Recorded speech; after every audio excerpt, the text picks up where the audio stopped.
money is to be in those chips, right? There'll be no more cash.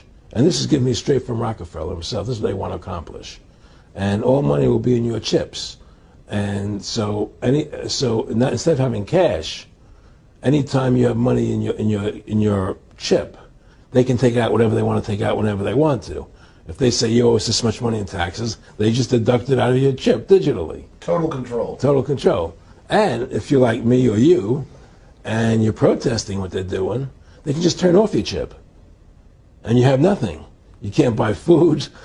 You can't do anything. It's total control of the people. And that chip's connected to a database that has your purchasing records, what you do, what everything, you sell. Everything is in there, you know?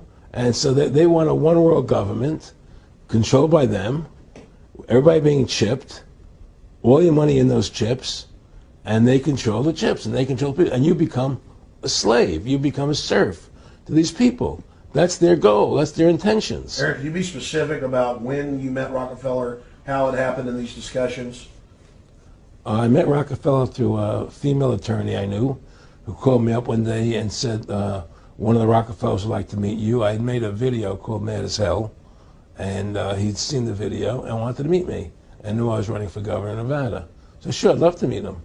And I met him, and I liked him, and he was a very, very smart man.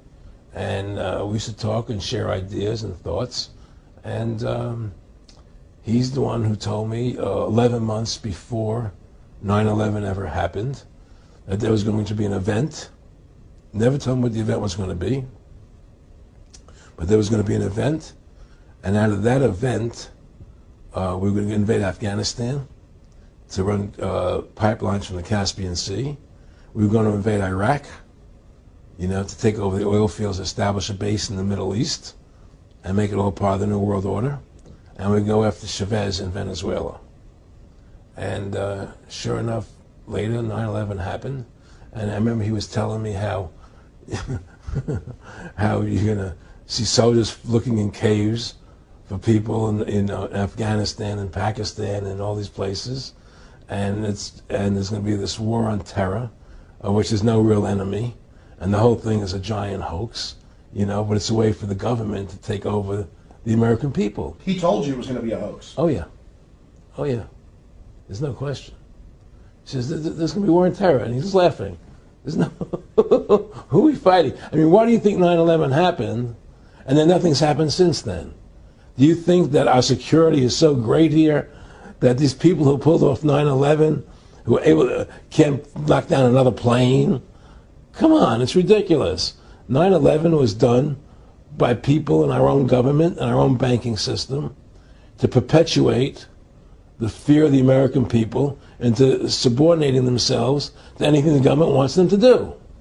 That's what it's about, and to create this war, this endless war on terror. And that's why and that was the first lie.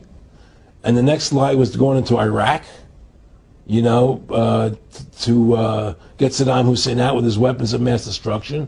That was the next lie. Now, specifically, this was a little over 6 years ago. This was 11 months before 9/11. Yeah. And Nick Rockefeller, he's a lawyer. He's become your friend over the previous years, and he's saying to you that there's going to be this big event, and then out of that we're going to have a war on terror, and it's just going to go on and on. Right, an endless war on terror without any real enemy. That you can never, so you can never define a winner. And did he say that it's going to be perfect because you can't define an enemy? It just goes on and on? Yeah, because you can't define a winner. There's no one to beat, so it goes on and on forever. And they can do whatever they want. They scare the hell out of the American public. Look, this whole war on terror is a fraud. It's a farce. It's very difficult to say it out loud because people are intimidated against saying it. Because if you say it, they want to make you into a nutcase. But the truth has to come out. That's why I'm doing this interview. The fact of the matter happens to be that the whole war on terror is a fraud. It's a farce. Yeah, there's a war going on in Iraq because we invaded Iraq. And people over there fighting, you know.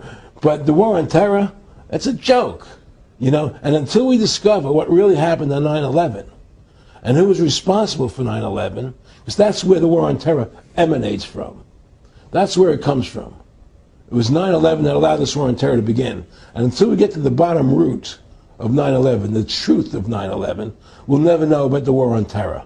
Aaron, you said that he was, and I think it's important, and I know this about the Rockefellers from Dr. Dennis Cuddy and many others who literally, you'll be 20 years old in a lunch line at college, and there's David Rockefeller. And they're experts at recruiting and getting what they call players, and that clearly he was, I want to make it specific and just get you to reiterate what you said last night about you got 30% of the vote, you were having an effect, you made mad as hell, they knew that you'd started the Constitution Party, they knew that you were somebody who was taking action and getting things done, you'd already made some big films, had a lot of other successes, so they were trying to recruit you, and didn't it come down to the point of, hey, we are here to recruit you, and don't worry, your chip's going to say, don't mess with us, this guy's don't touch. Yes, that did happen. I was definitely being recruited, but it's more subtle than that. Well, in your words, just go through the process, and then what he said to you. Well, what it is remember, we were friends, and he used to come to my house a lot. We'd have dinner, we'd talk,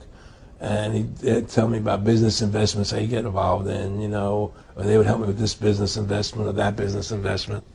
And was I interested in joining the Council on Foreign Relations? I would have to get a letter to join them, but was I interested in that? And, just stuff, leading you on. And I used to say to him that I never really did that because that wasn't where I was coming from.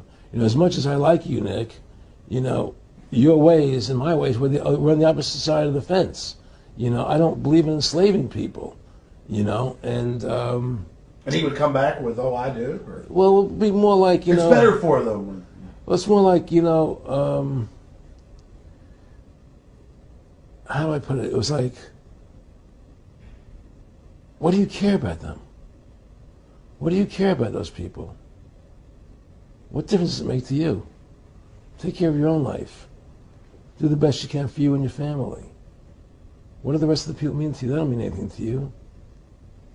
They're just serfs. They're just people. It was just a lack of caring, and that's just not who I was. It was just sort of like cold, it was just like cold, and I used to say to him, what's the point of all this? You have all the money in the world you need. You have all the power you need. What's the point? What's the end goal? And he said the end goal is to get everybody chipped, to control the whole society, to have the bankers, the elite people, the bankers and some governor controlling the world. And I said, do all the people in the Council on Foreign Relations believe this way you do? He said, no. Most of them believe they're doing the right thing. A lot of them believe it's better off being socialistic. We have to convince people that socialism is really capitalism. Because America's becoming a socialist country. It's a communist country today. Well, one of the things they told me was that he was at the house one night, and he would talk, and he started laughing. He said, Aaron, what do you think women's liberation was about? And I said, I had pretty conventional thinking about it at that point. I said, I think it's about women having the right to work, getting equal pay with men, just like they won the right to vote, And he started to laugh. He said, you're an idiot. And I said, why am I an idiot? He said, let me tell you what that was about. We, the Rockefellers, funded that. We funded Women's Lib, And we're the ones who got all over the newspapers and television, the Rockefeller Foundation. He says, and you want to know why? He said, there were two primary reasons. And one reason was we couldn't tax half the population before Women's Lib. And the second reason was, now we get the kids in school at an early age. We can indoctrinate the kids how to think. It breaks up their family. The kids start looking at the state as the family, as the school, as the officials, as their family, not as the parents teaching them. And so those are the two primary reasons for Women's Lib, which I thought up to that point was a noble thing. When I saw their intentions behind it, where they were coming from when they created it, the thought of it, I saw the evil behind what I thought was a noble adventure.